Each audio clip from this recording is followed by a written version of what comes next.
de hoy tenemos el gusto de contar con el apoyo de la doctora Elena Molina Ureña y el máster Rodrigo Alberto Méndez Solano. Voy a hacer la presentación de ellos. Bueno, el tema ha sido bien atractivo, la diferencia entre un pez y un pescado, el drama de las especies acuáticas de interés comercial. Entonces, ellos pues van a darnos un montón de su conocimiento y luego podemos tener las preguntas al final de la sesión. Las pueden ir escribiendo en el chat o al final también, pues, dependiendo un poco del movimiento, pues también podemos permitirles participar con voz y con presencia. Bueno, la doctora Elena Molina, pues ella es graduada de la Universidad de Costa Rica, tiene un bachillerato en biología y luego hizo su maestría en oceanografía en la Universidad Estatal de Oregon con un posgrado del Fulbright. También tiene su doctorado en biología marina y pesquerías en la Universidad de Miami con el apoyo también Fulbright y la SPAO. Empezó en la ciencia básica con ecología de peces, oceanografía biológica, biomodelaje matemático. Y con los años se fue enfocando hacia un reto mayor, que es la gestión participativa en los recursos marinos, como pesquerías artesanales, costeras y acción social, como lo ha sido la campaña del control de invasión del pez león, brindando acompañamiento académico a iniciativas comunitarias costeras. Ha trabajado por 30 años en la Universidad de Costa Rica, en la Escuela de Biología, en el CIMAL, tanto en docencia para cursos de bachillerato, licenciatura y maestría, y también en investigación y en acción social. Luego tenemos el apoyo de don Rodrigo Alberto Méndez Solano. Rodrigo tiene una maestría en gestión ambiental y desarrollo local. Es licenciado en manejo de recursos naturales de la UNED y tiene una especialidad en sistemas de información geográfica aplicados al manejo de recursos naturales. Él está encargado de programas de laboratorios del PROLAB de la UNED. Vamos a ver que no se me haya quedado nada fuera. Creo que ya lo cubrí todo. Bueno, también participa en investigaciones, en proyectos de elaboración e implementación del Plan Regional de Mitigación y Adaptación al Cambio Climático de las áreas protegidas en el área de conservación Tempisque, donde fue técnico responsable, especialista. Y es investigador en la UNED, como ya lo había expuesto. Bueno, entonces vamos a iniciar primero con doña Elena. Voy a quitar los micrófonos de los que no están. Ok. Muchas gracias. Me indican cuando ya logré compartir pantalla con ustedes. Sí, ya se está compartiendo, entonces ya lo puede. Exactamente, ahí estamos. Muy bien. Muchísimas gracias. Es para mí un gran honor que el Colegio de Biólogos me haya cursado esta invitación para participar en uno de los temas que me apasionan y un honor particular poder compartir este ratito con mi estimado colega Rodrigo, porque hemos estado trabajando en colaboración desde hace ya tamaño ratillo. Imagínense que cuando ustedes me preguntaron me indicaron el tema de la presentación, yo la traté de acomodar de modo que ahorita mis objetivos son, por lo menos, convencerlos a ustedes de la fantástica diversidad de formas de vida que representan los peces y también la maravillosa cantidad de servicios que brindan a la humanidad. Por lo tanto, por ahí es que vamos a empezar. Y la forma más formal en que se me ocurrió era arrancar con definiciones de diccionario, y para eso me apoyé en el diccionario de la Real Academia Española para el español y para apoyarme en la parte de inglés en el Merriam-Webster, que es uno de los principales que se utilizan ahí. Pues resulta que aunque nosotros tenemos en nuestra conceptualización que es un pez, y por eso les puse esa fotito ahí abajo, la mayoría de la gente lo define como un vertebrado, así lo define el diccionario de la Real Academia. Inclusive el de Merriam-Webster agrega cositas como que es más bien un craneado con un esqueleto óseo o de cartílago, o que a veces pueden que no tengan mandíbulas, pero en todo caso, no todos los peces son vertebrados. Resulta que nosotros tenemos este bichito que ven aquí en la imagen de la familia Myxinidae, es un pez bruja, y ellos apenas lo que tienen es cráneo. Entonces, no todos los peces arrancan con esa definición que nos da el diccionario nuestro. En inglés empiezan también hablando de que tienen sangre fría. Para efectos nosotros, los biólogos, para ese término podemos utilizar el concepto de ectotermo, que se refiere a que la fuente del calor corporal que tienen es externa, y poikilotermo en el sentido de que por ser externa estaría variando de acuerdo con las condiciones ambientales. Sin embargo, este pececito que les muestro aquí de la familia Scombridae es un atún, y ellos pueden nadar a altísimas velocidades constantemente, de modo que son capaces de mantener temperaturas corporales de 32 a 36 grados centígrados en aguas que puedan tener 2 o 6 grados de temperatura. Por lo tanto, hay excepciones, así es que no todos los peces que les puedo mostrar van a tener las mismas características. Uno piensa en un pez como un organismo acuático. Bueno, imagínense que sí, pero no todos. Tenemos este maravilloso organismo que es una anguila de Swampo de la familia Symbrachidae. Vive, por ejemplo, entre otros lugares, en las lagunas de Caño Negro y en Palo Verde, y cuando se desecan durante el verano, este bandido pececito es capaz de mantenerse en el barro seco, sobrevive en un periodo de latencia que puede durar hasta 4 meses, piensen en la época seca de Guanacaste, y logra mantenerse vivo para retomar su actividad una vez que las lluvias regresan. Así es que lo de acuático, digamos que es relativo de acuerdo con ciertos tiempos. Pensamos también que son organismos que respiran por agallas o branquias en términos más técnicos, pero resulta que esta foto que les muestro aquí me hace una excepción. La familia Protopterida es una familia de peces pulmonados que respiran aire de la atmósfera, y de hecho es la única familia de pulmonados que tenemos en América. Entonces, las otras están en el continente de Oceanía y en África. Pero no todos van a tener agallas a lo largo de sus vidas. Uno se los imagina con extremidades, digamos, en forma de las aletas que utilizan para nadar.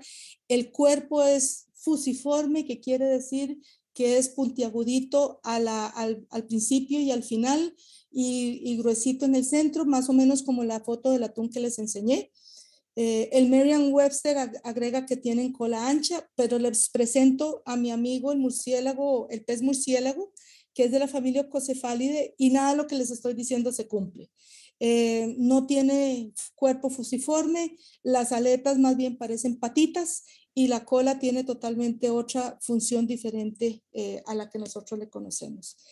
Luego seguimos con otra definición general. Son organismos que tienen escamas. Ay, bueno, adivinen qué. Sí, pero no todos. Este ejemplar de la familia de los morenas, de la familia Murenidae, resulta que como viven grietas y ellos tienen que estar entrando y saliendo porque son cazadores de emboscada, si tuvieran las escamas expuestas en la parte externa, realmente sería un desorden terrible estar entrando y saliendo, porque dejaría restos de esas escamas a la entrada de su cuevita. Por lo tanto, algunas especies del todo no tienen escamas y otras las tienen totalmente inmersas en la dermis, de modo que por fuera no las presentan. Por cada cosa que ustedes me digan de que es un pez, yo les puedo mostrar excepciones. Vamos a ver este caso, que son organismos acuáticos que nadan. Sí, pero vieran que no todos. Este es uno de mis favoritos videos, se los muestro para que ustedes vean esta pequeña excepción de aquí. Imagínense que tenemos a a este organismo. Este es el papá con el hijo, van caminando, literalmente caminando. Es un pez, ahí donde lo ven son peces. Perdón, No Elena, vieras están... que no se está viendo la imagen Ah, perdón, espera un del momentito. video. Sí, Ujú. sí, ya sé por qué, perdón. Puedo, si quieres, para un momentito la grabación para poder hacer esta partecita. Porque ya me compartí equivocado. Espérese. Compartí, espérese para ver. El que tengo que compartir es el que dice, creo que es el que dice pantalla. Ese fue el error. Como dice la prueba. Vamos a ver. ¿Ahora sí pueden verlo? La pantalla sí, estamos Ok, viéndola bien. Lo que no perfecto. podíamos ver era el video. Sí, entonces, sí, es que ahora lo que no estoy compartiendo el PowerPoint, sino Ah, déjeme llegar a donde estábamos para no perder más tiempo acá. Estábamos hablando de natación y ahora sí, déjame ponerlo de una vez para que tenga, usted me dice cuándo empieza a grabar. ahí está ya. Ok, Perfecto. ¿Ahora sí se ve? sí. Sí, pues este que ustedes ven acá es el papá con el hijo y las proyecciones de la piel parecen pelitos, pero en realidad, por supuesto, no hay pelos en los peces. La manera en que se desplazan no cumple con las expectativas que uno espera de ver a un pez moviéndose. Y si yo todavía se los adelanto un poquito más, van a ver esta maravilla de una de las modificaciones de las aletas para que ustedes vean la forma en que utiliza los filamentos de las aletas modificados totalmente en algo que parece un gusanito que va a ser un señuelo para algún pez que pase ahí y que no se dé cuenta de que está haciendo más bien una presa. Con eso ellos logran capturar a los pececitos. Entonces, como les digo, las estrategias de vida es algo simplemente maravilloso. Los que más conocen de la parte de biología a veces me dicen, bueno, tienen vejiga natatoria. Bueno, resulta que sí, pero no todos. Los tiburones, por ejemplo, las rayas y otros tipos de organismos de esqueleto cartilaginoso no presentan vejiga natatoria para regular su flotabilidad, sino que lo hacen por otros mecanismos diferentes. Entonces, como les digo, por cada definición que ustedes me vayan dando, cada descriptor, yo puedo encontrarles excepciones en cada caso. Así es que les dejo aquí tirando la pelota atrás de piensen muy bien que es un pez y espero que ahora lo vean con ojos muy diferentes a partir de esta presentación. Muy bien, la riqueza de especies es simplemente fabulosa. Dependiendo de la fuente que utilice uno, FishBase es uno de los principales fuentes que usamos los ictiólogos junto con la Academia de Ciencias de California, pero entre esos dos estiman que por lo fácil puede haber de 35,000 a 36,000 especies completamente descritas actualmente. Se estima, sin embargo, que por lo fácil podemos llegar a 40,000 especies conforme vamos haciendo mayores análisis, explorando más hábitats. De hecho, en este momento representan más de la mitad de todos los vertebrados. Imagínense que un estimado de hace unos 5 años se calculaba que había unas 30,500 especies de vertebrados terrestres y resulta que nosotros teníamos un número similar de peces y ya prácticamente lo superamos en ese número. De nuestros, digamos, 36,000 especies que tenemos, más o menos un 45% son primariamente especies marinas, 15,800 aproximadamente. Casi el mismo número de especies tenemos en los medios de agua dulce, en forma primaria, que representa también un poco más del 45%. De modo que aquellas que pueden vivir en salinidades intermedias, ya sea que son salobres o que pueden pasar de agua dulce a agua salada, como hacen los salmones, representan un poquito menos del 10%. Y este número se ha mantenido, yo lo he venido siguiendo a lo largo de varios años y estos valores relativos se han mantenido a lo largo ya de muchas investigaciones. Para Costa Rica, nosotros calculamos que por lo fácil puede haber unas 1.600 especies de peces. De ellas, alrededor de 850 están en nuestra costa pacífica y de hecho hace unos 5 años salió una publicación lindísima reportando más de 514 especies en solo la zona alrededor de la isla del Coco. Por supuesto, cuanto más expediciones hagamos y más áreas recorramos, todos estos números irán aumentando. En el Caribe se estima que andamos por arriba de las 625 especies aproximadamente. Recuerden que ahí tenemos un área mucho más pequeña de aguas territoriales porque tenemos muchos vecinos a la par. En agua dulce para el 2018 tenemos la más reciente actualización y calculamos que hay más de 250 especies debidamente identificadas. Por lo tanto, hay que ir pensando también que nosotros vamos explorando cada vez lugares donde antes nos costaba mucho llegar, en este caso las aguas profundas. Ahora es muy común, bueno, no tanto, pero ahora es mucho más posible poder hacer visitas en submarino a diferentes sitios y recolectar muestras. En este punto, para Costa Rica ya se ha alcanzado la cantidad de 300 especies adaptadas a aguas profundas, que eso es un número fantástico, les puedo garantizar. Y piensen que desde abril del 2018, cuando ya la Corte Internacional nos brindó a nosotros, nos dio la razón en el conflicto limítrofe con el hermano país de Nicaragua, ya podemos asegurar que nuestra zona económica exclusiva en cuanto al océano que nos rodea mide prácticamente casi que 565,000 kilómetros cuadrados aproximadamente. Entonces, esto queda mucho espacio por explorar, muchos hábitats que se pueden aprovechar. Desde el punto de vista ecológico, los peces son capaces de aprovechar casi cualquier condición. Los encontramos en altitudes por encima de los 4.500 metros en el lago Titicaca. Pueden aparecer en profundidades impresionantes como en el lago Baikal, que es el lago más profundo, a más de 1.600 metros de profundidad. En la fosa de las Marianas hay unas tomas impresionantes en video de peces que lograron encontrar a prácticamente 7.500 metros bajo la superficie, es decir, 7,5 kilómetros de profundidad, para que tengan una idea de la adaptabilidad que tienen a condiciones muy diversas a lo largo de todo el planeta.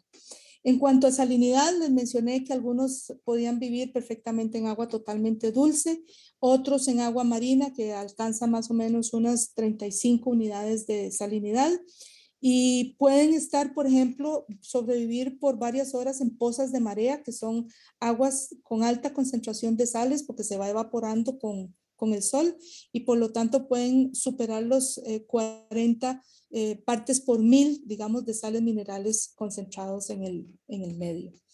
Desde el punto de vista de temperatura, el pez de hielo, el Trematomus, vive en Antártida y logra estar en aguas que se encuentran a menos 2 grados centígrados. Y esto es una cosa fabulosa por el tipo de adaptación que requieren. Mientras que la tilapia casi viven en una sopa en los lagos africanos cuando llegan a vivir fácilmente a 44 grados centígrados. Con respecto a la acidez, ellos pueden encontrarse desde zonas sumamente ácidas con un pH de 4 hasta medios hiperalcalinos de más de 10, un pH más alto de 10, que es algo impresionante por el tipo de modificaciones y adaptaciones fisiológicas y metabólicas que se requieren.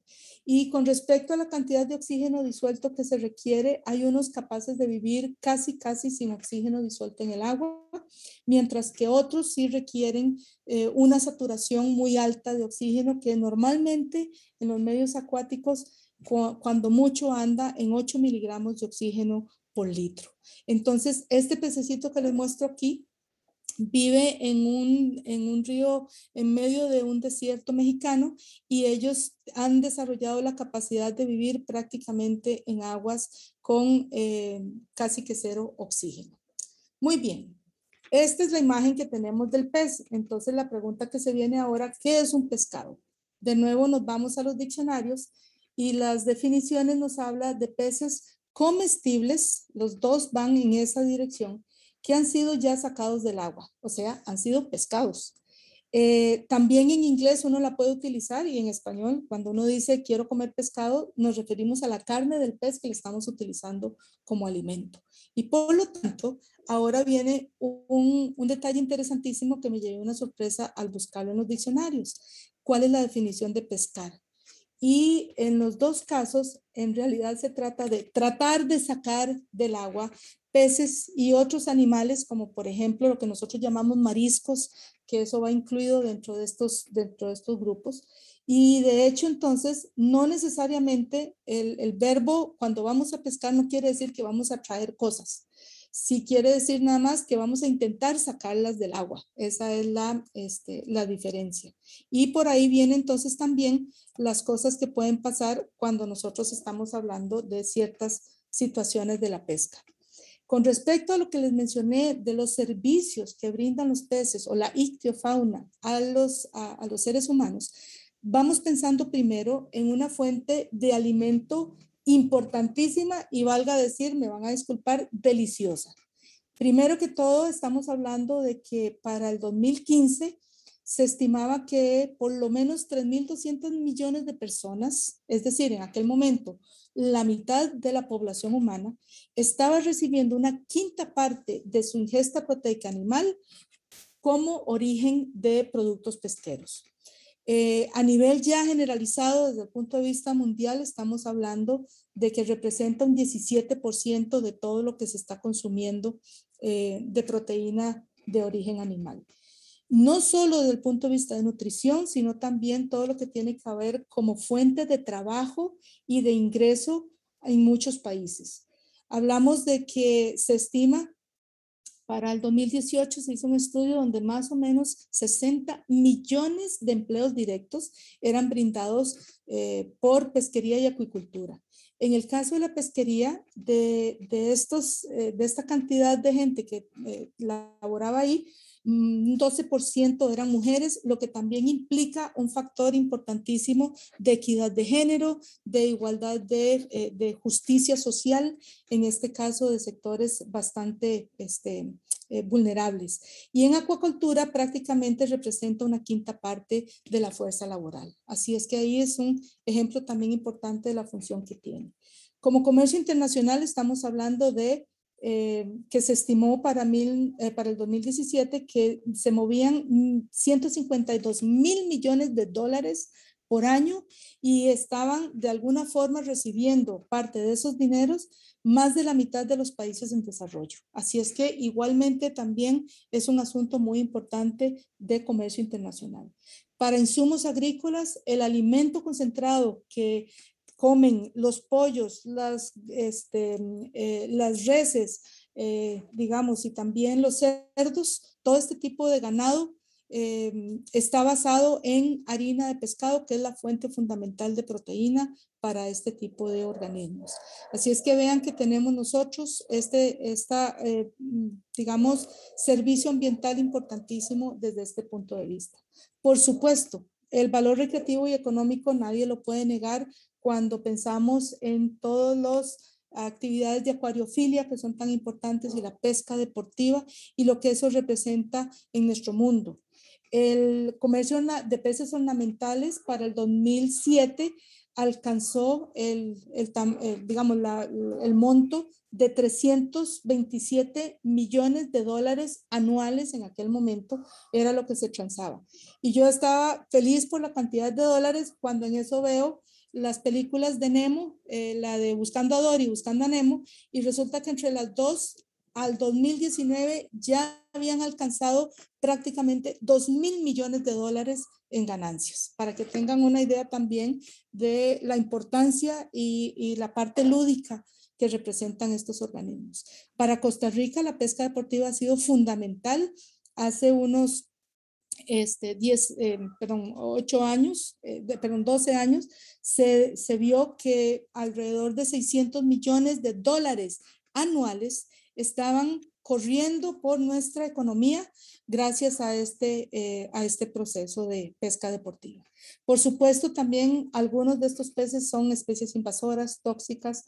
Algunos de vez en cuando le pegan un mordisquillo al ser humano que anda invadiendo sus territorios, pero también tienen dos aspectos muy valiosos actuales. Uno es el de bioindicadores para estimar las condiciones ambientales del medio que estamos estudiando, pero hay que tomar en cuenta además el altísimo valor sociocultural y antropogénico que representan. Esta imagen que tengo aquí del ICE, de una presentación que nos dieron a nosotros, ellos hicieron un fantástico trabajo de investigación arqueológica en la zona sur del país y encontraron algunos de estos artefactos arqueológicos con son trípodes puestos y las imágenes son peces representando las paticas de estos trípodes para que tengamos una idea de la importancia en el imaginario de nuestras etnias aborígenes. Inclusive también hay unos estudios muy lindos de antropología hechos en Costa Rica de cómo pescaban nuestros indígenas en la zona norte del país, alrededor de las áreas de Bahía Culebra, donde ellos tenían una forma segura para el pescador y también para el mismo pez. No se maltrataba más de lo estrictamente necesario, se capturaban exclusivamente las que se iban a comer y al subir la marea entonces quedaban liberados y en esas se pasaban entrando y saliendo. Entonces eran formas muy acordes con la naturaleza para hacerlo. Muy bien. Ahora yo quiero hablarles de pesca dirigida y pesca incidental, o en el caso que uno pensaría dirigida quiere decir intencional. La dirigida se refiere cuando yo tengo una especie que es mi objetivo y eso es lo que voy a sacar.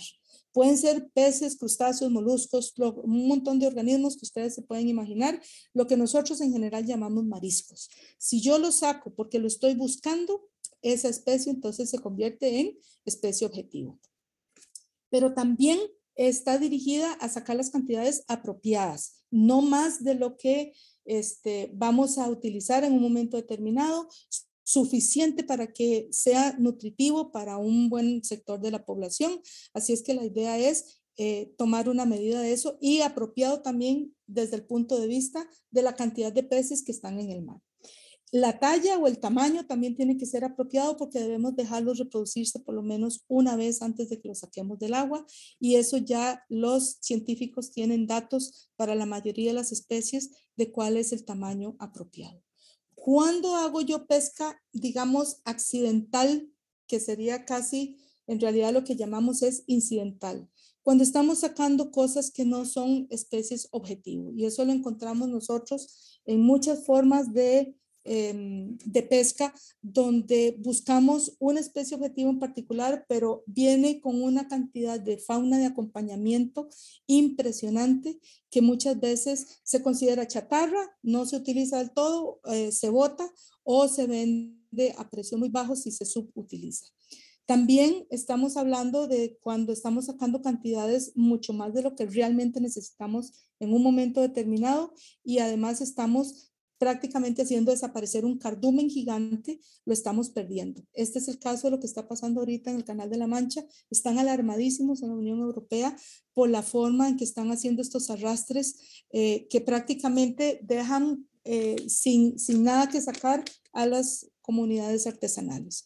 Y también estamos sacando a veces accidentalmente, si no tenemos cuidado, peces por debajo de las tallas apropiadas que no llegan a ni siquiera alimentar bien a las personas. Entonces, en ese caso, ahí es donde estamos haciendo cosas que no deberíamos.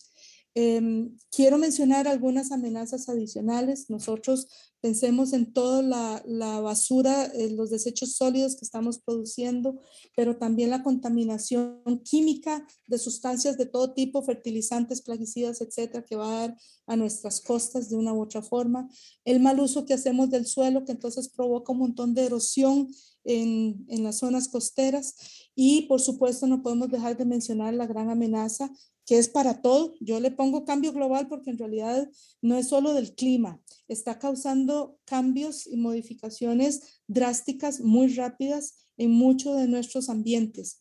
Incluye la acidificación de los océanos, el blanqueamiento de los corales. Todo esto que les estoy mencionando, de una u otra forma, destruye o deteriora la calidad del hábitat para nuestros queridos peces.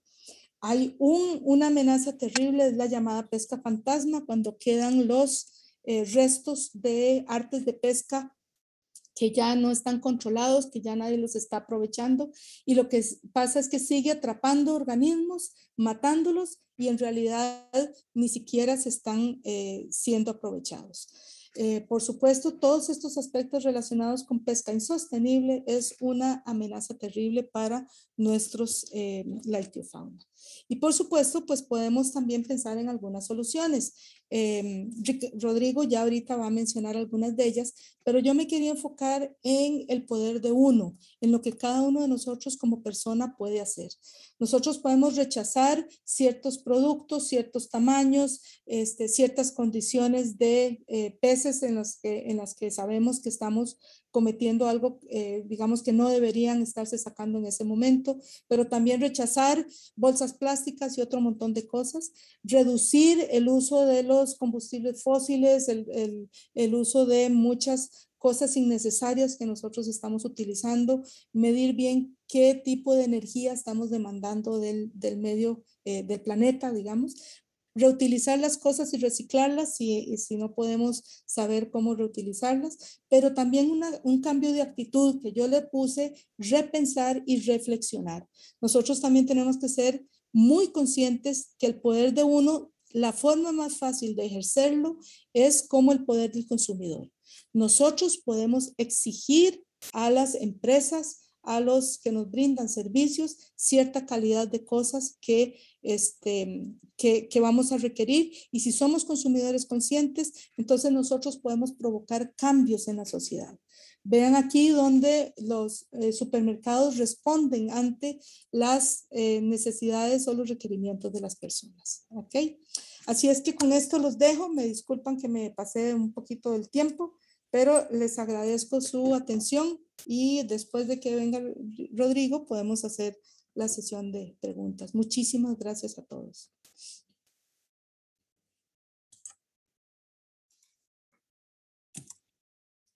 Muchísimas gracias, Elena. Entonces ahora vamos a escuchar a Rodrigo y después tendremos la sesión de preguntas. Adelante, Rodrigo. Muy buenas tardes. ¿Me podrían confirmar si están viendo pantalla? Sí, sí, sí. Sí, ya se ve. Ok, nada más lo voy a hacer grande. Un segundito.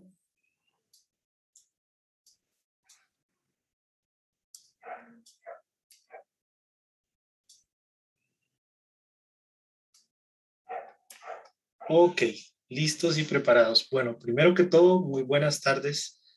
De verdad que para mí es un gran honor estar aquí esta tarde con ustedes, y el más honor es para de poder acompañar a doña Elena en esta tarde tan bonita de charla sobre pez y pescado, ¿verdad? Que es un tema que a veces no nos sentamos a reflexionar, y más con una persona tan conocedora del tema, y que todos los días aprendemos nuevos datos que nos ponen a reflexionar sobre esta temática, y muy agradecido con todos.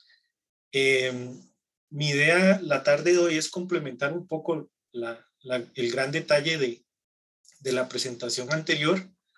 Entonces, la gran pregunta que viene a contexto es: ¿pez o pescado? ¿Verdad?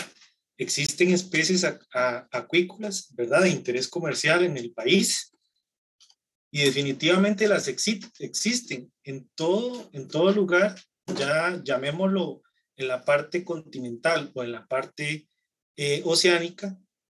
Conocemos en la parte oceánica las áreas de pesca responsables. Esto bien definido por nuestras autoridades. El mismo gremio de pescadores sabe que la sobreexplotación está dando muy malos resultados, y ellos mismos se están organizando, ¿verdad?, a nivel país para tener esas zonas de pesca responsable con artes de pesca adecuadas. Y eso también se repite en la parte continental. Entonces, a veces nos preguntamos, bueno, en las provincias de Costa Rica, ¿dónde tenemos esa participación de la acuicultura en el país? Entonces, vemos en estos mapas, pues bien definido, San José, increíblemente, pues es el que tiene más esta temática implementada en sus cantones y distritos. Pero tenemos que tener en cuenta de que existen peces de agua dulce y de agua salada. Entonces, cuando nosotros decimos pez, relacionamos con la situación de que el pez está vivo, está en su ambiente, y ya el pescado, como lo indicó doña Elena, es ya cuando lo extraímos de su medio y tiene otro fin, ¿verdad? En esta parte, pues sí, tiene un fin de alimentar o de proporcionar proteína para buscar una forma saludable de vida, ¿verdad? Buscar otra forma de proteína que no sea las carnes rojas, ¿verdad? Entonces, una parte lo podemos ver por conservación al pez, existe el equilibrio que tiene que haber entre pez y pescado, y cuando nos pasamos a pescado, vemos que hay una necesidad de buscar una alternativa de llevar alimento a la casa o de adquirir un producto saludable. Bien, conocemos que nuestras autoridades, Incopesca ha sido una institución clave en Costa Rica para lo que es el ordenamiento con el tema de la acuicultura. Ellos manejan dos aristas, ¿verdad? Que es la parte de pesca, y ustedes conocen pues que todos los años ellos imponen a nivel nacional un tiempo de veda, y ya sabemos que ese tiempo de veda es para recuperar especies de importancia comercial a nivel nacional, ¿verdad? Entonces estamos hablando que en la parte de pesca ellos implementan pues la pesca, la veda, ¿verdad? En un tiempo determinado.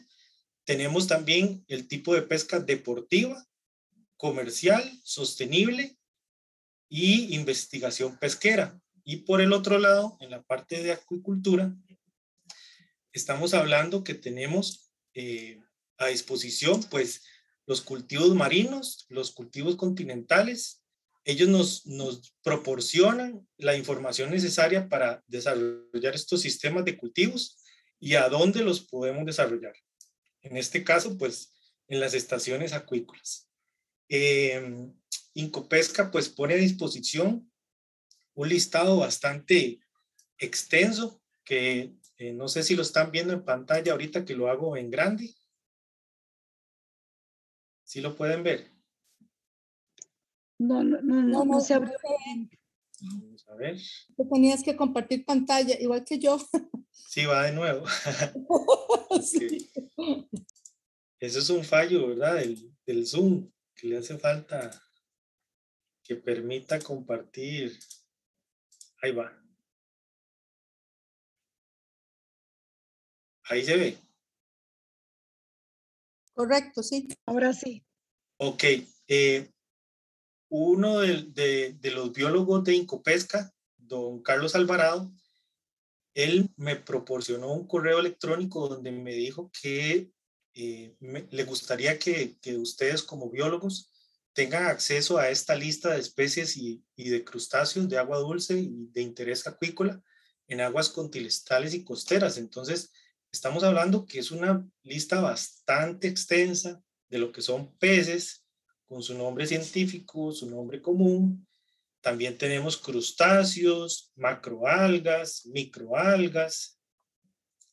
Entra también esa parte del zooplancton, de nidarios, equinodermos, esponjas, anélidos, reptiles, moluscos. ¿Y por qué traigo a contexto esta lista? Es porque para que se den cuenta de que a nivel país tenemos una gran biodiversidad de recursos que nuestras autoridades quieren promocionar a nivel de potencial, ¿verdad? Que tienen. Voy a volver a compartir.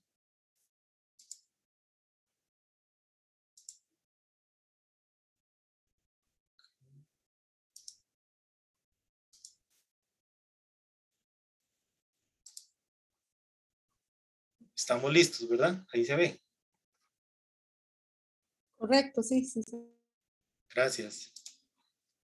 Entonces, si quieren tener acceso a esta lista, con mucho gusto yo les puedo mandar el archivito por Excel para que lo tengan a su disposición y tengan conocimiento de qué se está haciendo a nivel de Incopesca para promocionar estas listas de especies.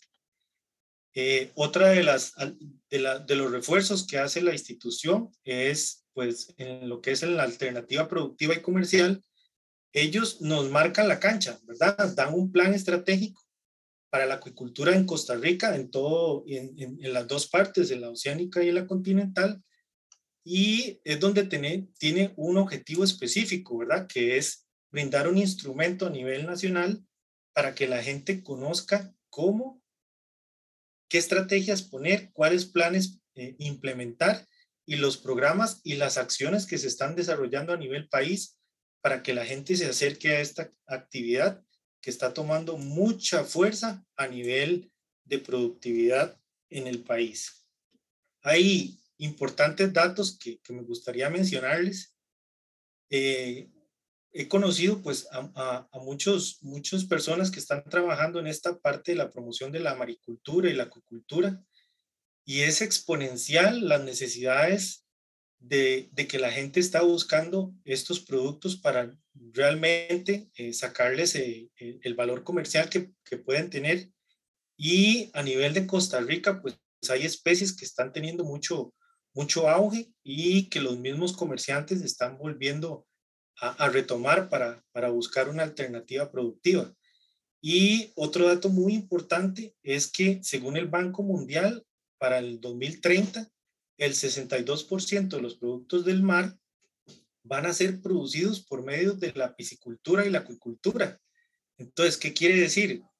Que los recursos marinos pues están escaseando y vamos a tener que buscar alternativas a nivel continental para poder tener cubierto este nivel de exigencia en la parte alimentaria.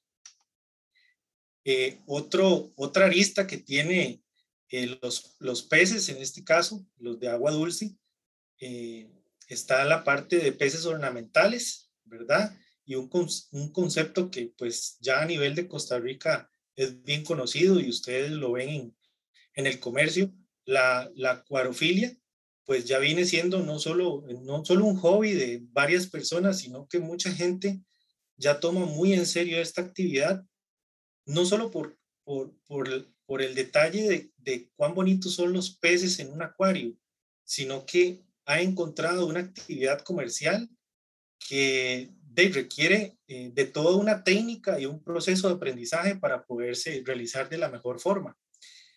A nivel de Costa Rica, pues SENASA tiene bien controlado lo que son las importaciones de peces, tiene todo un reglamento ahí, viene pues el oficio y la vigencia de este código que ya tiene SENASA para esta gente que se dedica a la acuariofilia. Los peces de agua dulce o los peces de agua salada, pues tienen que pasar un proceso cuando vienen de afuera y todo esto está bien reglamentado a nivel de Costa Rica. Ustedes siempre han notado que en un acuario, pues uno ve unas increíbles peceras con esos hermosos peces flotando y haciendo sus danzas en el agua, y uno dice que esto, pues, que no tiene precio, ¿verdad? Pero si nos ponemos otros lentes, los lentes de la conservación, por decirlo así, y lo visualizamos como, bueno, doña Elena me puede acompañar en este tema, de que cuando uno bucea, uno ve estas cosas y uno dice que esto es lo máximo, ¿verdad? Porque verlo en vivo y a todo color, con sus 5 sentidos enfocados solo en ver esa maravilla, pues uno también dice lo mismo. Esto no tiene precio. Pero son perspectivas diferentes que uno tiene que ponerse a pensar como biólogo o manejador de recursos naturales. Sabemos que la acuariofilia y todas estas actividades pues vienen siendo un negocio. Estados Unidos, como se ve en el mapa, centraliza a lo largo del mundo esas extracciones para ser canalizadas desde su país para ponerse en venta a nivel mundial. Entonces estamos hablando que son porcentajes altísimos de lugares, por ejemplo, Filipinas, que es un 56% de extracción y de importación hacia exportación hacia Estados Unidos.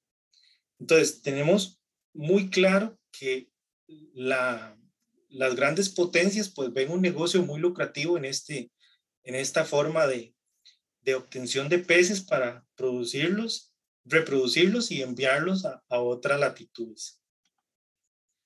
Otra de las cosas que cuando ustedes llegan a buscar un pescado, en este caso, es cuando lo tienen por necesidad de adquirirlo en algún lugar, ¿verdad? Entonces, nosotros como consumidores a veces nos preguntamos, bueno, yo voy al supermercado y ¿cómo sé si ese pescado está fresco? Entonces aquí les doy unos tips que les pueden servir. Vamos, viéndolo por las escamas o las placas, ¿verdad? Tienen que estar bien adheridas y de un color brillante. Su piel no puede ser rígida, tiene que ser brillante y flexible. Las escamas bien adheridas y con un brillo, ¿verdad? No pueden ser opacas. Las branquias, pues un color rojizo y brillante, eso es un buen indicador. Y la carne tiene que ser firme, blanca o rosada, ¿verdad? No puede tener otro color porque este tipo de carne es característica de esa. Esas son cosas muy importantes. Y por último, los ojos no pueden ser planos ni cóncavos. Tienen que ser convexos y brillantes. O sea, no tienen que estar hundidos. Esos son indicadores de que si el pescado está fresco o ya lleva su tiempo de descongelación o mucho tiempo fuera del agua. Es importante tener claro que el ser humano pues ha buscado formas alternativas de combinar lo que es la acuicultura, ¿verdad? Entonces, cuando hablamos de un policultivo, poli quiere decir varios. Entonces, la gente no solo se está dedicando a una sola especie, está dándose cuenta de que la mejor alternativa productiva puede ser la variación de varias especies con diferentes rendimientos, en donde yo puedo tener en menos tiempo un tamaño comercial y que me puede desarrollar un pez a menor tiempo con un consumo de alimento menor y con muy buenos rendimientos. Otra de esas técnicas también, no sé si conocían, que la acuaponía mezcla la acuicultura y la hidroponía. Entonces, como voy a marcarlo con el puntero, este es un tótem de 1000 litros que tiene peces en el agua vivos, en donde las excretas de los peces pasan a alimentar las diferentes formas que tienen las plantas. En este caso pueden ser plantas para consumo, pueden ser lechugas, pueden ser pepinos, pueden ser tomates. Y esta técnica, que es la hidroponía, se está combinando con la parte acuática y da muy buenos resultados, y en muy poco espacio podemos desarrollar esta actividad que a la parte de países como Colombia, como Bolivia, están teniendo mucha fuerza porque saben que hacia esto está apuntando el futuro de la agricultura. Este es un pequeño video nada más para correrlo. No tiene sonido. Lo que quiero comentarles es que dentro de esas alternativas productivas, pues la gente está desarrollando agricultura ya no solo en la parte continental, sino en el mar. Entonces, se ha denominado la maricultura como el cultivo de especies marinas a nivel de un sistema productivo en donde yo puedo tener controlado y sistematizado esta producción para tener rendimientos mensuales, semanales, dependiendo la densidad de siembra que yo utilice. En este caso, esta localidad es Puerto Palito, en Isla Chira, donde tenemos muchos amigos allá trabajando la parte de mejillones y ostras en sistemas de flotación o sistemas línea larga o long line para desarrollar otras alternativas productivas. Estas filminas las quería enseñar básicamente porque yo quiero que ustedes vean la importancia de los ciclos en el agua. La acuicultura multitrófica, ¿eso qué quiere decir? Les voy a explicar un poquito. Tengo un sistema productivo o una jaula donde yo voy a tener peces. Esos peces, por la alimentación indirecta que yo les tengo que dar, ellos van a producir o desperdicios o las mismas excretas de los peces. Pero eso a nivel de ecosistema puede ser reutilizado. ¿Por quiénes? Por los organismos filtradores o por los mismos organismos que filtran en los diferentes estratos del océano. Entonces, estos mismos desechos pueden ser cíclicamente reutilizados y bien sabemos que las algas marinas pues fijan nitrógeno. Entonces, esos amoníacos y nitratos que están disueltos en el agua también son aprovechados por las algas. En el de la izquierda, aquí pues se ven varios sistemas o policultivos, podríamos decirlo así, son policultivos en armonía con todo el ecosistema. Y aquí a la derecha, pues lo vemos más ya de manera gráfica, donde hay un sistema de peces controlados que requieren alimentación. Tenemos acuicultura totalmente orgánica, porque son organismos filtradores que lo que hacen es buscar el alimento filtrado. Y esos desechos de estos organismos, pues pueden, de los desechos nitrogenados, pueden ser absorbidos por la parte fotosintética de las algas marinas. Entonces, me llamó mucho la atención de que este tipo de diagramas pues nos abre un poco el panorama en este tipo de actividades de lo que son los peces marinos y la acuicultura. Ustedes a nivel de país han escuchado de Martec. Martec es una escala grande de lo que es la maricultura. Ellos producen pues pargo mancha, lo exportan. Entonces uno se pone a pensar, bueno, ¿por qué solo las grandes empresas pueden desarrollar este tipo de actividades? Estamos de acuerdo que requiere mucha infraestructura, jaulas flotantes, necesita mucha mano de obra, pero a nivel país, les comento que ya contamos con un instrumento que SETENA, pues ahí tuvimos la gran bendición de aportar un poquito en este tema, de llegar a desarrollar el formulario D5. ¿Qué significa esto? Es un formulario que viene a delimitar las diferentes escalas. Ahí, si está muy pequeño, pues se los comento así a grandes rasgos. Ya con el D5 nosotros podemos tener una escala, lo que es social familiar, o sea, el núcleo familiar puede desarrollar maricultura o acuicultura. Tenemos la pequeña escala, la mediana escala y la grande escala que la vimos en la filmina anterior, y aquí con sus diferentes instrumentos, pues ya tienen una viabilidad ambiental con este tipo de procesos. Y en la filmina de la derecha, lo que podemos ver es que aumentaron las áreas de proyecto, ¿verdad? Entonces, imagínense una empresa familiar que yo pueda trabajar 1,5 hectáreas y que yo pueda producir no más de 10,000 kilos al año. Si ustedes se ponen a pensar cuántos son 10,000 kilos al año y lo dividen, pues es un buen salario para una familia, o sea, es un buen ingreso, y eso pues ha enriquecido un poco el tema de las posibilidades que ya no son solo para las grandes empresas para desarrollar actividades productivas con temas de peces o moluscos o bivalvos, ¿verdad? En este caso. Hay cosas que siempre uno se pone a pensar.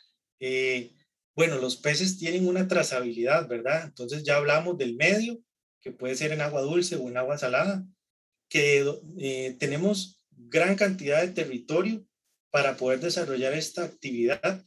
Bueno, y la mano de obra. Los pescadores son la gente especializada en estos artes de pesca, y por muchos años han desarrollado estas actividades, y ellos pues sacan su producto del mar, ya llamándose un pez, ya no es pez, sino ahora es pescado, y pasa a lo que es el punto de venta. Ese intermediario En algunos casos, pues en la mayoría de los casos, prácticamente podemos decir que es el que se gana la mayor parte de las ganancias, ¿verdad? Entonces, en la cadena de valor tenemos que ponernos a pensar quién le saca más provecho a un pescado, ¿verdad? Si el pescador o el intermediario. Entonces, ¿quién fue el que sudó disculpen la expresión, pues la gota gorda, ¿verdad? De llegar y asolearse todo el día para sacar una o dos piezas de pescado y llevarla a una persona que simple y sencillamente se lo compra a un precio ridículo y lo lleva a los supermercados y le saca 2, 3 veces el precio en que lo consiguió. Y finalmente, el consumidor que a veces ni tiene ni la menor idea de que esto tiene esta cadena de valor si lo vemos hacia atrás. Grandes esfuerzos del INA para que la gente conozca realmente el potencial que tienen las especies mal llamadas chatarra o de bajo valor comercial.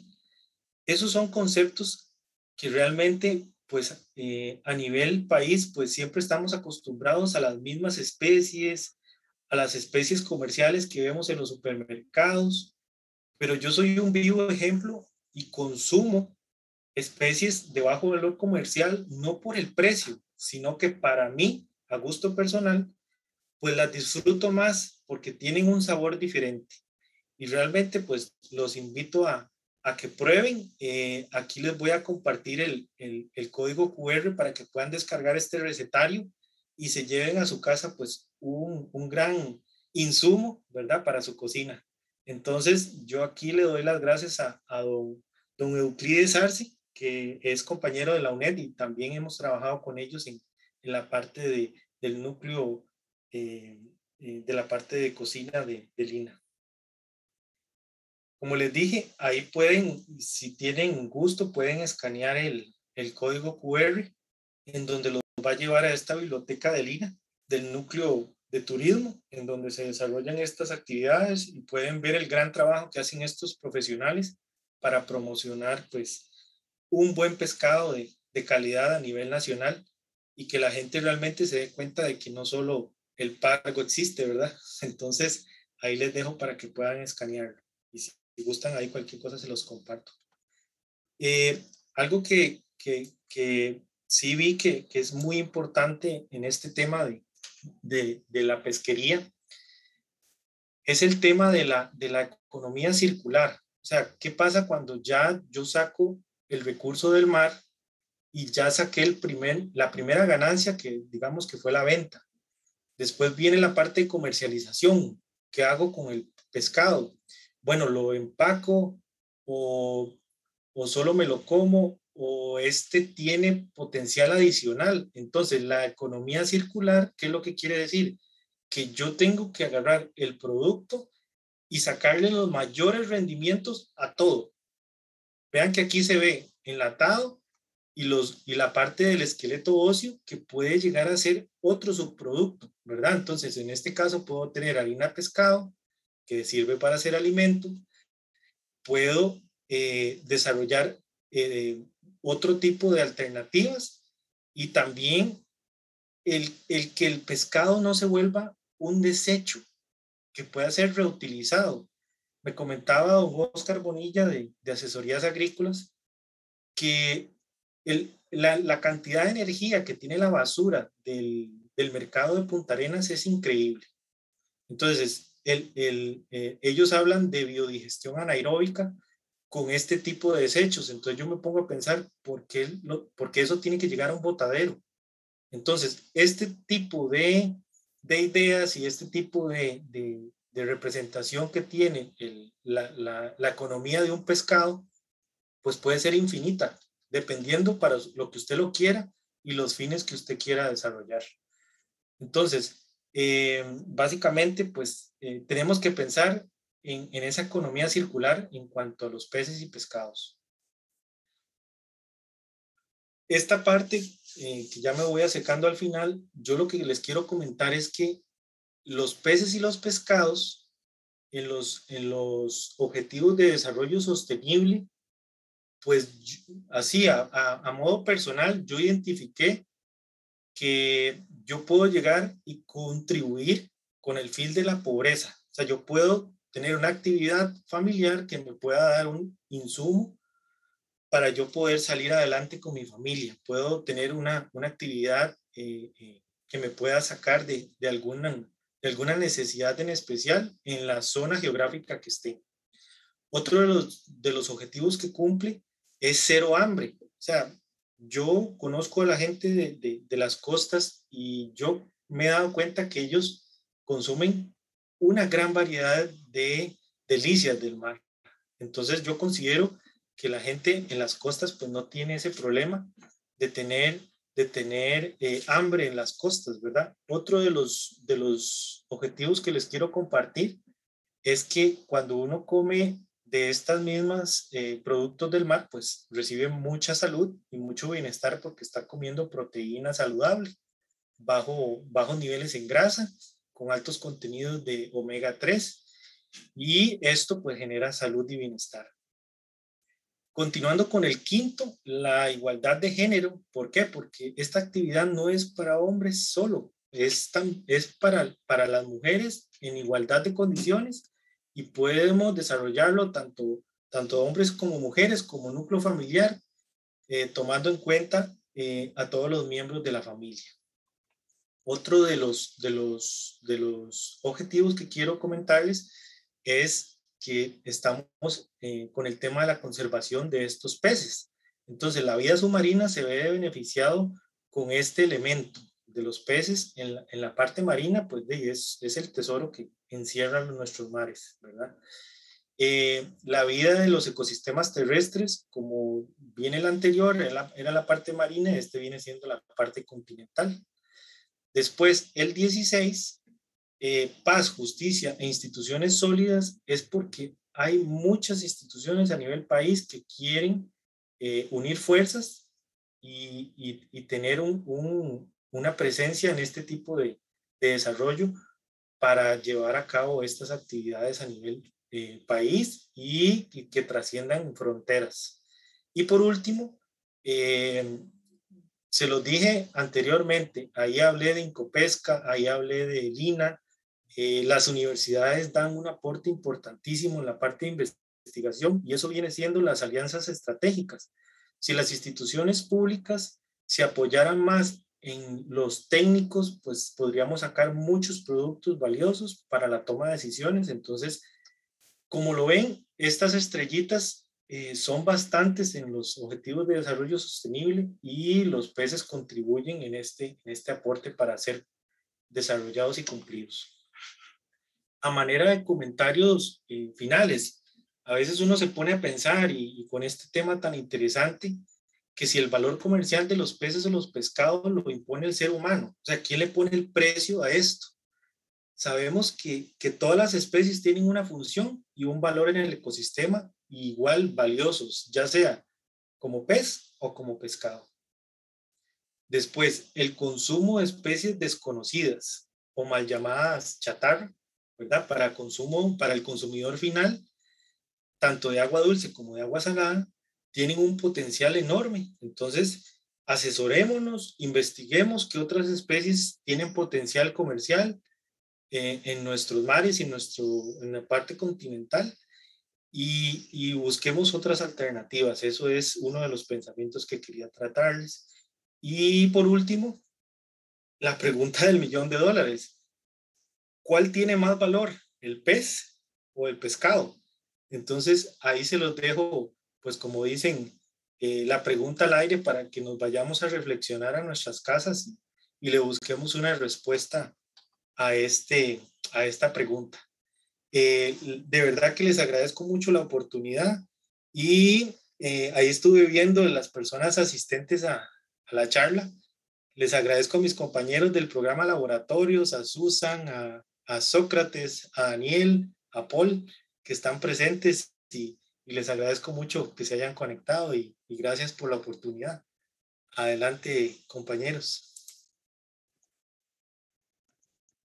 Muchísimas gracias. Realmente entre las dos conferencias hemos tenido una perspectiva muy integral de todo lo que es el recurso peces y pescados en nuestra biodiversidad, pero también la importancia que tienen a nivel de sostenibilidad, a nivel de el poder contribuir al cumplimiento de los objetivos de desarrollo sostenible y para entender, ¿verdad?, mucho mejor lo que es un pez y lo que es un pescado. Entonces, podemos escuchar las preguntas. Si tienen alguna pregunta, bueno, como les había expuesto, pueden hacerlo tanto a través del chat como a través de levantando la mano y ahí en reacciones y les damos la palabra para que hagan su pregunta.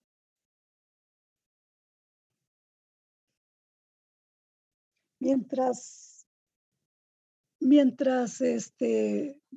alguno se anima a hacer las preguntas, yo quería preguntarle a don Rodrigo sobre el tema de qué importancia tiene la mejora en la cadena de valor en que los pescadores tengan un mejor precio por su producto sin que esto afecte al consumidor final. ¿Qué importancia tiene para la sostenibilidad?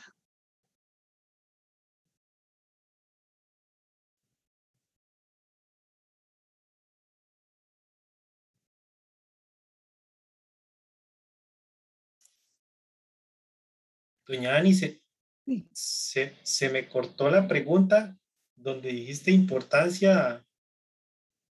Si me la puede repetir, si no es mucha sí, molestia. sí, no, con gusto.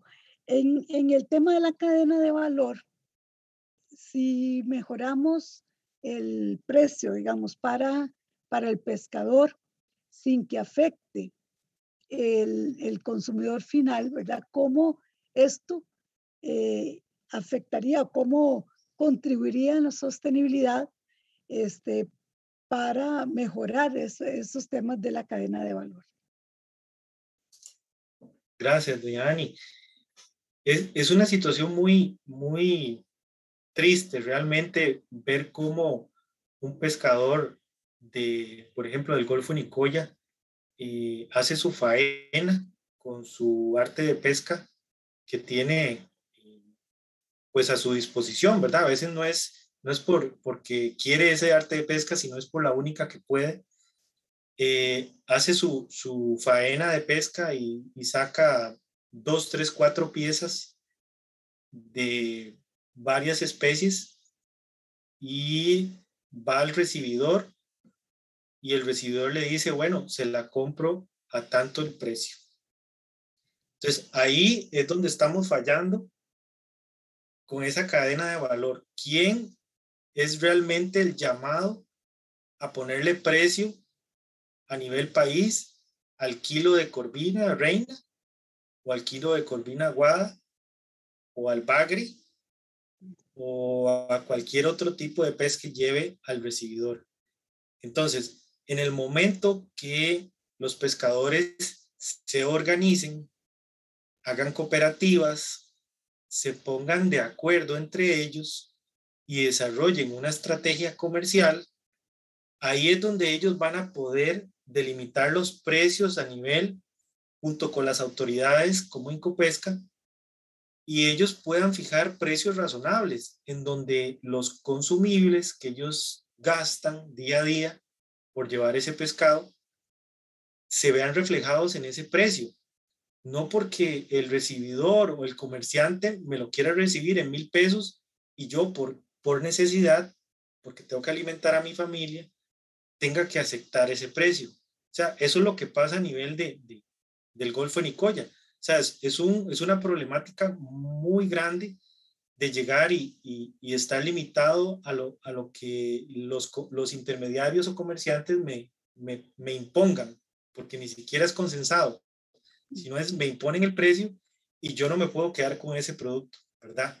¿Por qué? Porque no tienen ni dónde congelarlo, no tienen dónde trabajar los subproductos que podrían desarrollar Y básicamente yo siento que esas cadenas de valor están empezando mal desde el principio, desde el propio pescador.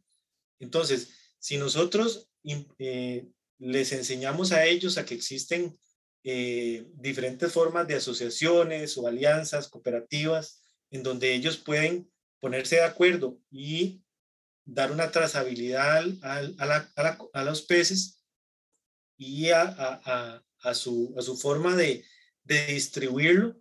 Entonces, tal vez incrementen esos ingresos y se vayan definitivamente a otro nivel, ¿verdad? Ya no depender de un tercero para buscar un recurso y desarrollar mi actividad. Entonces, yo considero personalmente que la organización de los pescadores es vital para que ellos puedan potenciar esa equidad en precios y definitivamente el que quiere comer pescado fresco, pues sin afán de ofender a nadie, pero los supermercados ya tienen varios meses o semanas de haber sacado el producto y yo no voy a conseguir mejor pescado que las costas, ni siquiera los mercados, porque esos son intermediarios.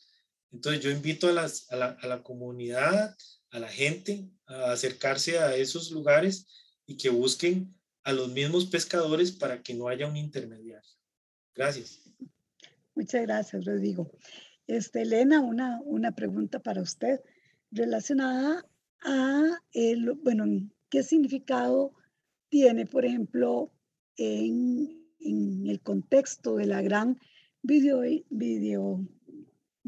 Dios mío, todavía tengo la lengua trabada, biodiversidad, es de el que, digamos, la responsabilidad de las personas que se incorporan a la acuariofilia, como decir, como por un día, ¿verdad? Que tenemos, digamos, la emoción que da, entonces todo el mundo quiere tener las peceras en las casas, pero la responsabilidad de tener una pecera es enorme, por todos los cuidados que requieren, mantener la calidad del agua, mantener digamos, todo el ambiente de una pecera.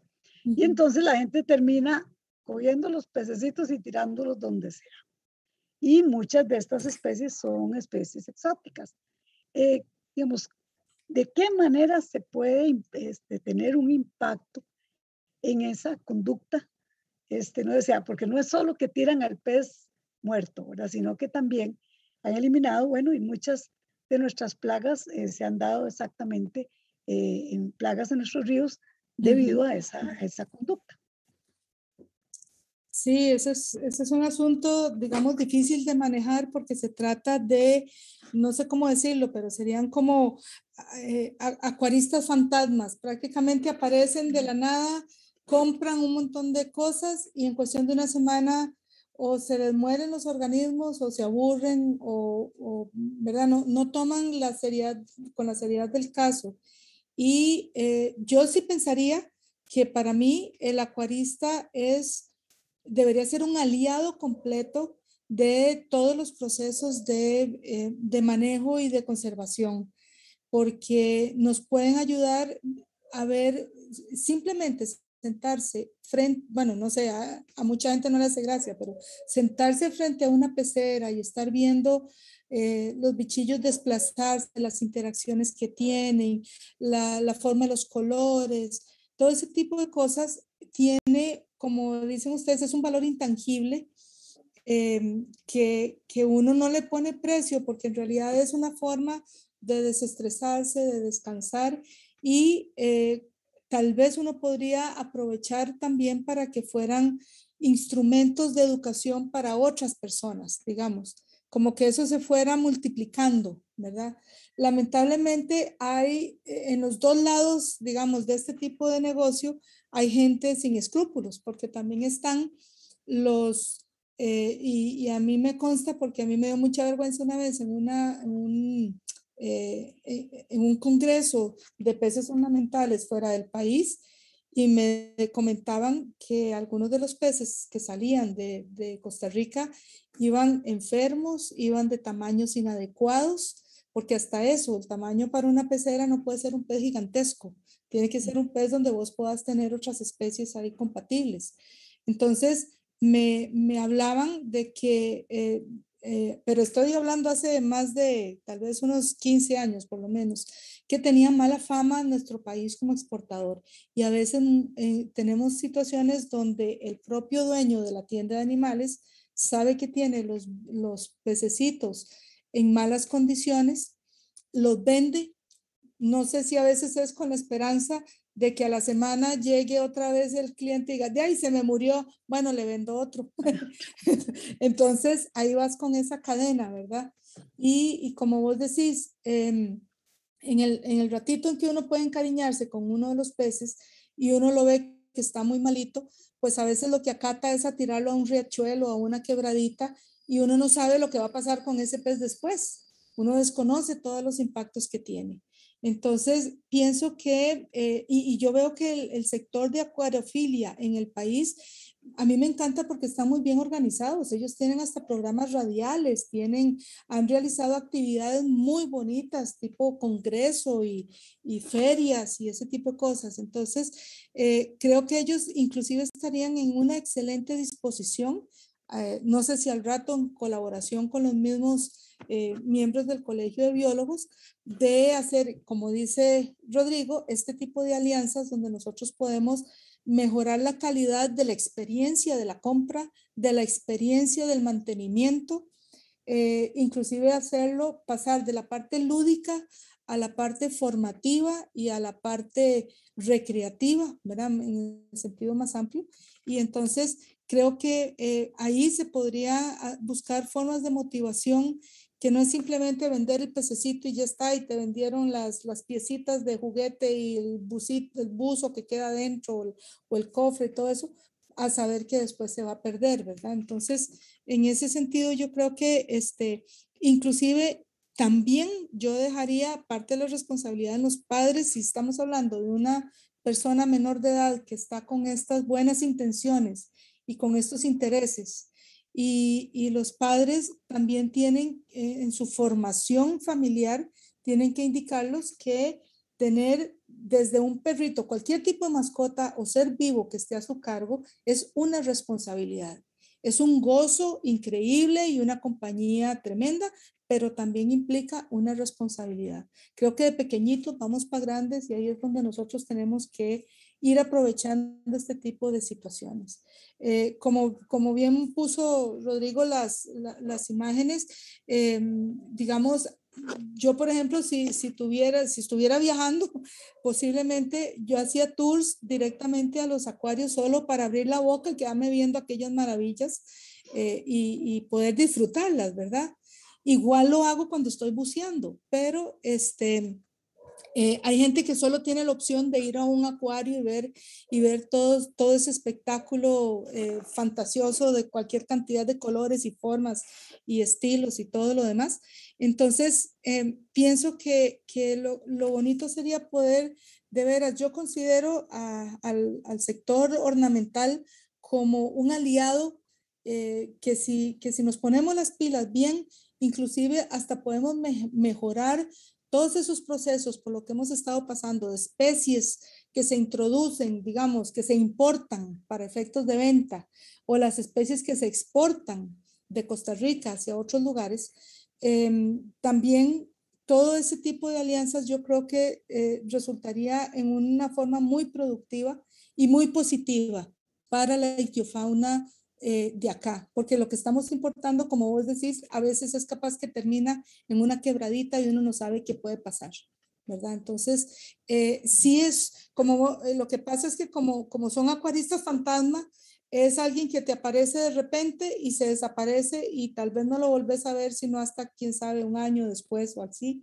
Y es muy difícil como irlos guiando, pero yo creo que hay alguna forma de dar seguimiento, de dar acompañamiento sobre todo, de cómo se trata un bichito, cómo identificas cuando se te está enfermando, qué puedes hacer para evitar que se te enfermen y convertirlo en todo un proceso de crecimiento personal y de aceptación de responsabilidades, porque eso se va a reflejar en la vida futura de la persona como ser humano y como ciudadano, ¿verdad? Sea como sea. Lo mismo si tenés un perrito o cualquier otro tipo de mascota, todo eso es un proceso que yo pienso que se puede aprovechar para hacer un aprendizaje positivo en ese sentido. Pero no hay una respuesta sencilla, digamos, no es una cosa que se pueda hacer de la noche a la mañana y el acompañamiento no solo tiene que venir tal vez de la misma empresa que está vendiendo el espécimen, sino también de la misma familia que esté acuerpando todas esas inquietudes de la gente más joven que va para arriba, en ese sentido. Bueno, tenemos aquí la ventaja, ahí está en el auditorio Paul Lee de Acuariofilia, y entonces él pidió la palabra, entonces aquí le voy a pasar la palabra para que nos complemente. Gracias. Magnífico. Muy buenas tardes, mi nombre es Paul Lee y primero que todo muchísimas gracias a Colegio de Biólogos por organizar este evento. Me ha parecido absolutamente magnífica la charla y sí, efectivamente yo vengo del sector de la acuariofilia, ¿verdad? Ahorita en la presentación de Rodrigo, cuando hablamos de acuariofilia, había un logo de la Asociación de Acuariofilia, ¿verdad? Marina, Costa Rica. Yo soy uno de los directivos de la asociación. Yo también represento al gremio empresarial de todos los acuarios importadores ante el gobierno, ante muchas de las discusiones que hemos tenido en el último año. Yo he sido partícipe en esas discusiones, ¿verdad? Y entonces, ahorita que mencionaste que sí sería bueno que de parte de la acuariofilia, a ver si nos podemos extender un poquito para aliarnos con la parte academia, ¿verdad? Y a los curiosos, pues, bueno, muchísimas gracias, ¿verdad? Y de parte de nosotros, acuariofilia, encantadísimos en poder participar en estos procesos. Costa Rica es un país que territorialmente es más agua que tierra y los recursos acuícolas del país son altamente importantes, ¿verdad? Para todos. Particularmente, y la actividad de acuariofilia es una actividad recreativa, educativa y medicinal, ¿verdad? Es una actividad donde todos podemos descansar y lo hemos visto este año en pandemia, ¿verdad? Donde todos estamos guardados en la casa. Qué cosa más bonita que tener una pecera. Es decir, para decir que quiero relajarme de lo que está ocurriendo en el mundo, quiero ver a mis pececitos, a mi acuario. Sí, también sabemos que hay mucho camino por recorrer, ¿verdad? Para hacer de la actividad responsable. En tanto en la Cámara como en la asociación hemos estado tratando de empujar lo que se llama el acuarismo responsable. Tanto así que cuando salió Buscando Nemo, ¿verdad? La primera película, todos nos agarró desprevenidos, pero cuando salió la segunda película ya los acuarios tenían noción de decir, ok, sabemos que viene la película y vamos a tener un pico de demanda de los peces. Y probablemente es mala idea. O sea, hay gente que va a decir, porque el chiquito vio a Dory en la película y papi, quiero un Dory, Nemo, y hay que decirles, suave, no, porque no estamos seguros si usted en serio quiere al pez y la responsabilidad de tener los peces, o simplemente lo quiere porque está de moda hoy, vio la película en la tarde, quiere comprar el pez en la noche y mañana lo va a dejar tirado como juguete. Y eso no se debe hacer. Y yo me acuerdo cuando eso ocurrió, entre varios acuarios se pusieron de acuerdo y dijeron, vamos a tener una prohibición de venta en Doris para peceras nuevas por un mes. O sea, si usted no tiene una pecera ya y solamente quiere agregarlo como su parte de su plan de peceras, disculpen, no le podemos vender una pecera con un par de Nemos y una Dory, porque no estamos seguros si usted está listo para eso. Y es parte del proceso que lleva la acuariofilia. La acuariofilia en muchos otros países ya trabaja junto con los pescadores artesanales e incluso con organizaciones de conservación. ¿Por qué? Porque hemos descubierto que los pescadores artesanales ocupan algo de qué comer. Y la acuariofilia les puede proveer una fuente sostenible para extraer los recursos de manera sostenible sin que ellos tengan que decir, es que si no puedo sacar los pecitos del río, lo que me toca es destruir el bosque para decirle de comer a mi familia. Esos proyectos, digamos, en Brasil nos ha estado yendo muy bien en la acuariofilia con esos. En Costa Rica, pues queda mucho camino por delante, ¿verdad? Sí, todavía tenemos el tema de las exportaciones de Costa Rica. Parte de la industria ha estado muy pegada en permisos que se dieron en los 80s y ha sido un proceso de ver cómo se puede renovar eso, ¿verdad? Si recordamos la pirámide de biomasa, ¿verdad? Cuando empezó 1 kilo, tiene que haber mucho más peces de 10 gramos y 5 gramos.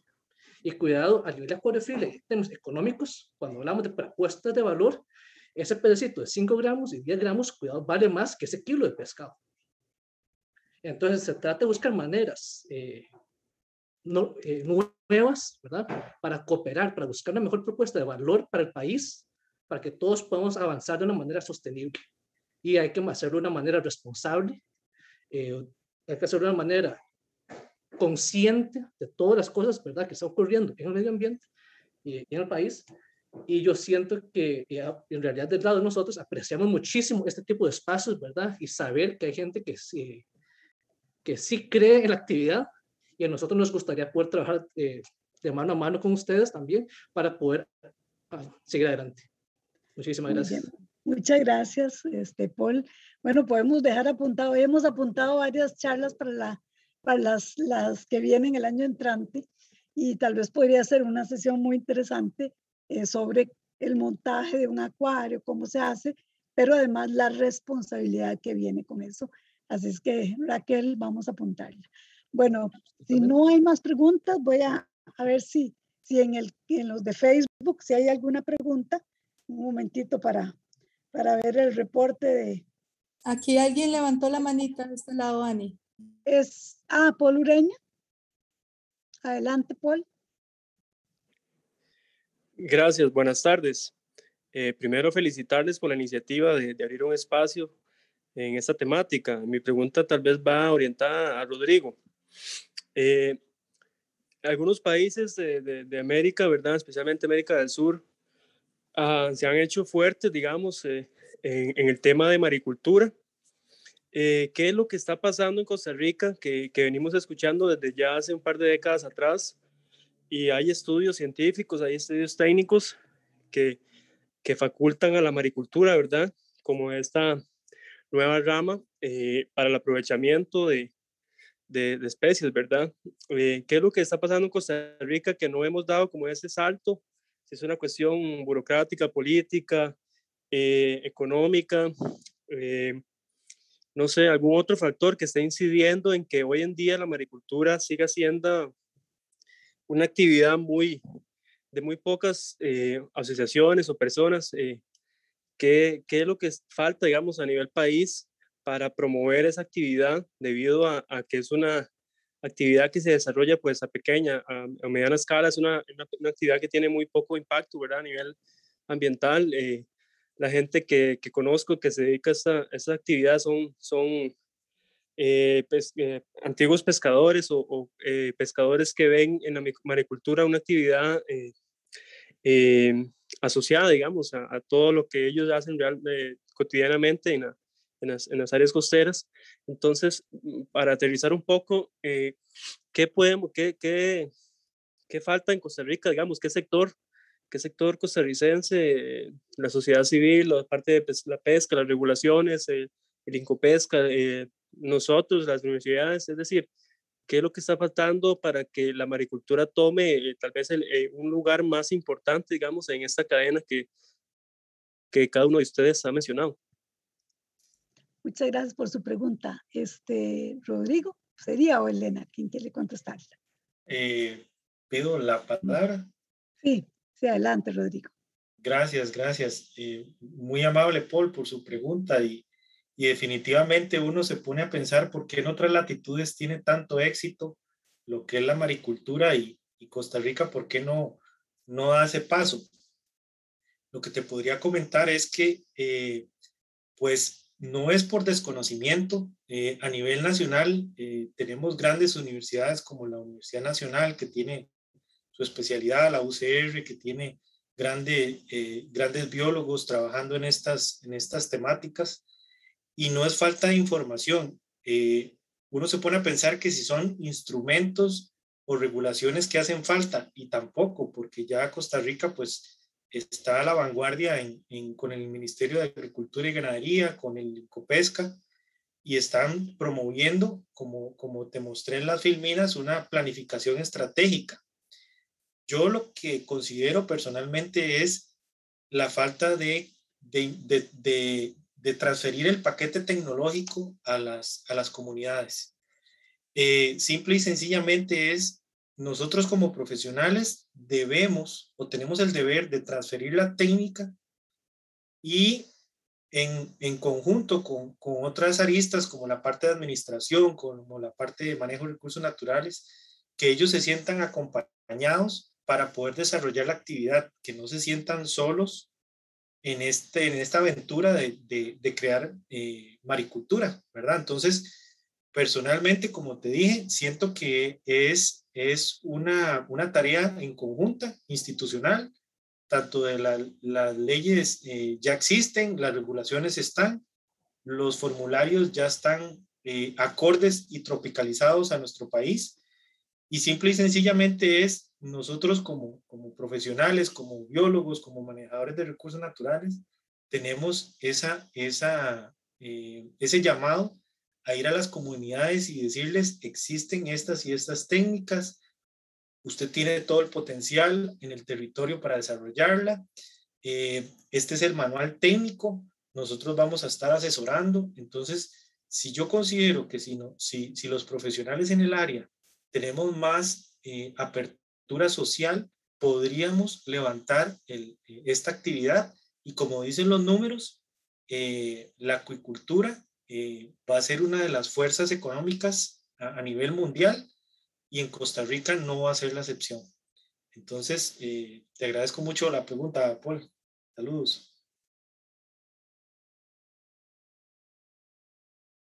Ani, ¿estás en mudo? Ya me di cuenta que estaba en mudo. Es que algo están inaugurando aquí en el vecindario y hay un ruido terrible. Bueno, no sé si Elena quisiera complementar con algo, y si quisieran hacer una última intervención, Elena y Rodrigo, aunque hoy se nos ha ido el tiempo, pero que un montón más. Pero yo creo que el tema estaba muy interesante y valió la pena. O sea, no que los demás no hayan sido interesantes, sino que es temas poco dados a conocer, y que yo creo que por eso pues ha tenido hoy la necesidad de escuchar más sobre eso. Entonces, Elena, si quisiera hacer una intervención final. Sí, muchas gracias, Ani. Efectivamente, como lo mencionó ya Rodrigo, por supuesto, a raíz de la forma en que casi que hemos depredado, por poner un término un poquito más ecológico, los océanos, y tenemos colapsadas muchas pesquerías o a punto de colapsarse, el crecimiento que se ha observado en el sector de la acuicultura y maricultura incluidos es impresionante. Entonces, pienso que también hace bastantes décadas Incopesca hizo un gran esfuerzo de poder iniciar la parte de la acuicultura en Costa Rica, principalmente con tilapia, con macrobrachium, con la trucha y otras especies que se trajeron. En algunos momentos fueron exitosas. También el asunto es que hay que hacerlo, al igual que la pesca y prácticamente cualquier cosa que nosotros hagamos, también hay que hacerlo responsablemente. Entonces, en estos momentos creo que es una ventana importantísima que tenemos nosotros, porque la seguridad alimentaria, que es uno de las, como dice, cero hambre, que dice el objetivo del milenio de desarrollo sostenible, la seguridad alimentaria es algo fundamental para nosotros como seres humanos, y también tenemos que sacarle el mejor provecho posible. Hay que ir pensando, por ejemplo, cuando uno está hablando de ya propiamente de la extracción pesquera, cuando hablamos de sostenibilidad, y que yo hablé de la idea de las especies objetivo o sea, no es solo qué saco, sino cuánto saco, de qué tamaño lo saco. También hay que ir pensando cuándo y dónde lo estoy sacando y cómo lo estoy sacando. Entonces uno tiene que ir haciendo un acompañamiento entre mejorar las prácticas en la pesca de extracción, digamos así como lo hemos visto ahora, y con el acompañamiento de acuicultura, porque poco a poco ha ido casi que equiparando la producción mundial en los últimos años. Entonces, primero hay un gran futuro ahí también. Pienso, como dice Rodrigo, que hay ciertos elementos estructurales que están como frenando ese impulso tan importante. También pienso que a veces yo no tengo mucha seguridad de en qué se usan los fondos de banca para el desarrollo, pero podría ser un punto, digamos, donde institucionalmente y como visión país se pueden fortalecer todas esas iniciativas, pero con acompañamiento para las personas. Una cosa es capacitarlos de cómo hacer cada uno de los procesos, pero ahí yo veo que también deberíamos tener un poco de idea de darles a las personas las herramientas necesarias para que se vayan soltando poquito a poco y ya luego puedan ejercer ese tipo de actividad en forma más independiente.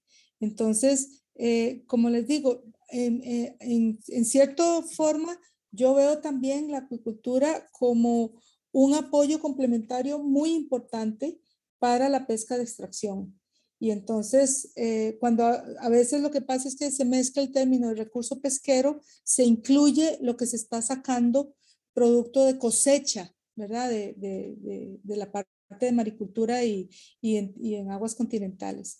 Pero en todo caso, igualmente, sea como sea lo que estamos haciendo nosotros desde el punto de vista institucional, a mí siempre me ha dado mucha pena como casi siempre el pescador o la persona que ejerce el ejercicio de la producción pesquera es el que, al que sale siempre sancionado, castigado, cuando en realidad nosotros también tenemos como consumidores una responsabilidad muy grande. Y al ser, en el momento en que nos convirtamos en consumidores responsables, vamos a sanear tantas cosas que se ven ahorita en nuestro país.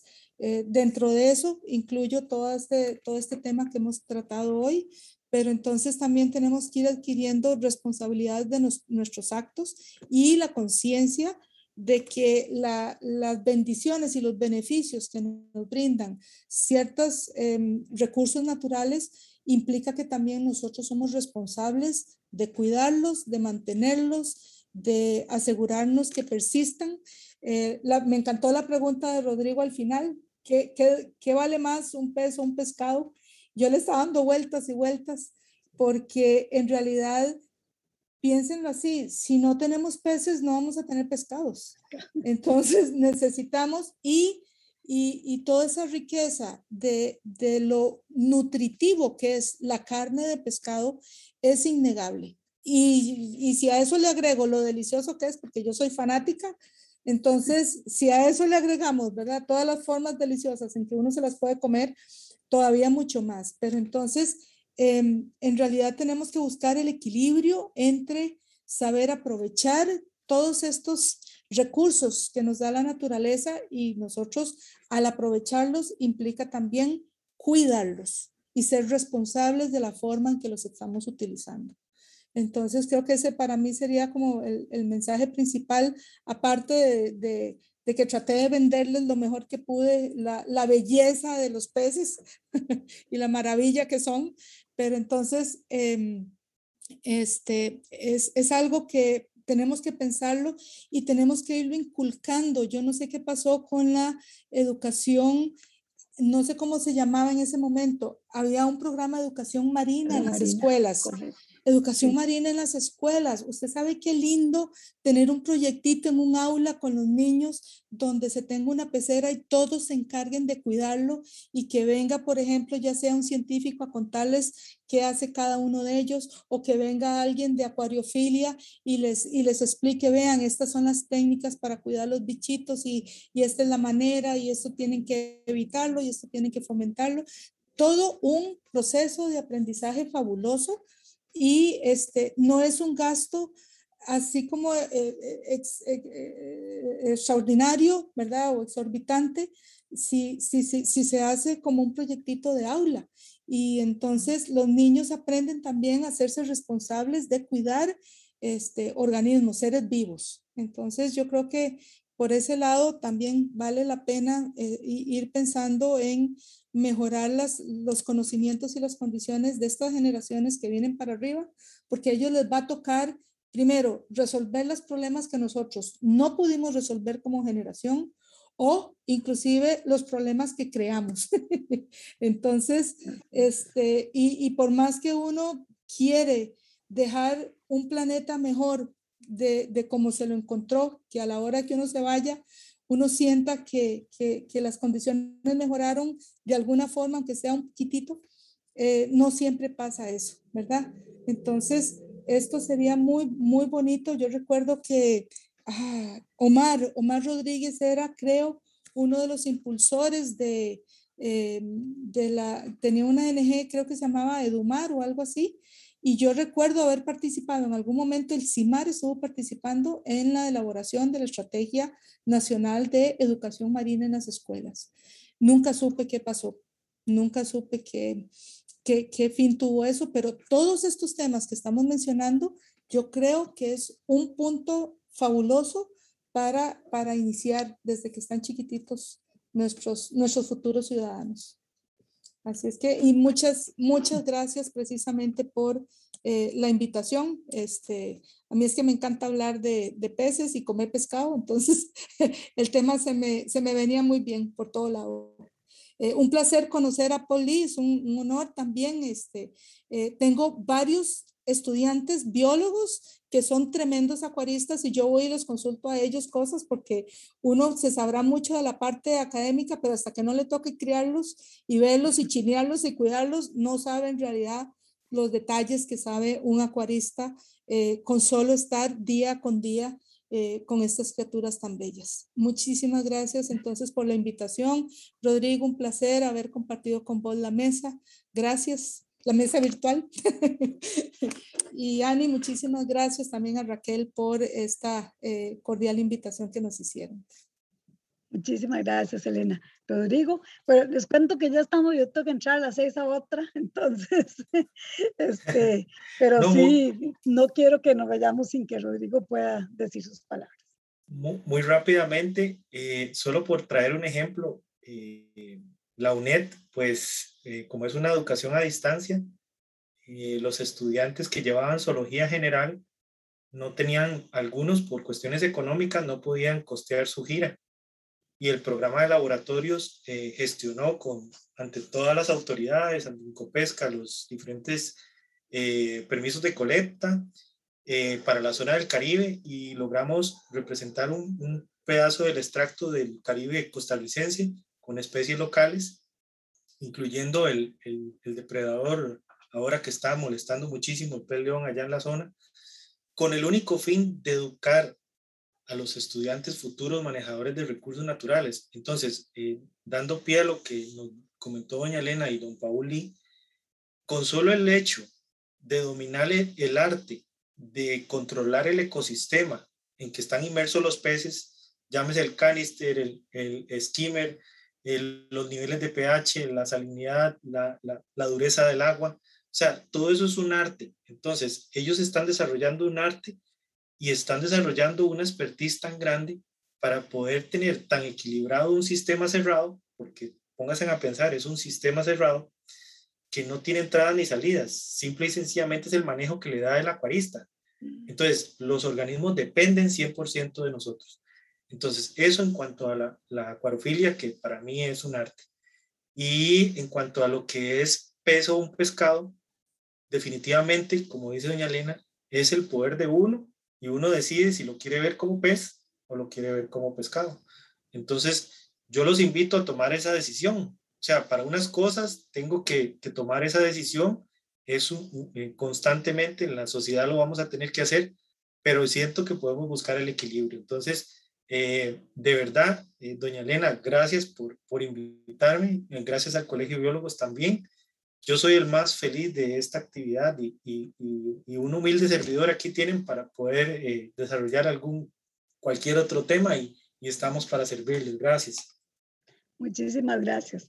Bueno, muchas gracias a todos por acompañarnos esta tarde y entonces con esto damos por terminada la actividad sin volver a agradecerles a todos y también a nuestros expositores por las magníficas intervenciones de hoy. Buenas noches.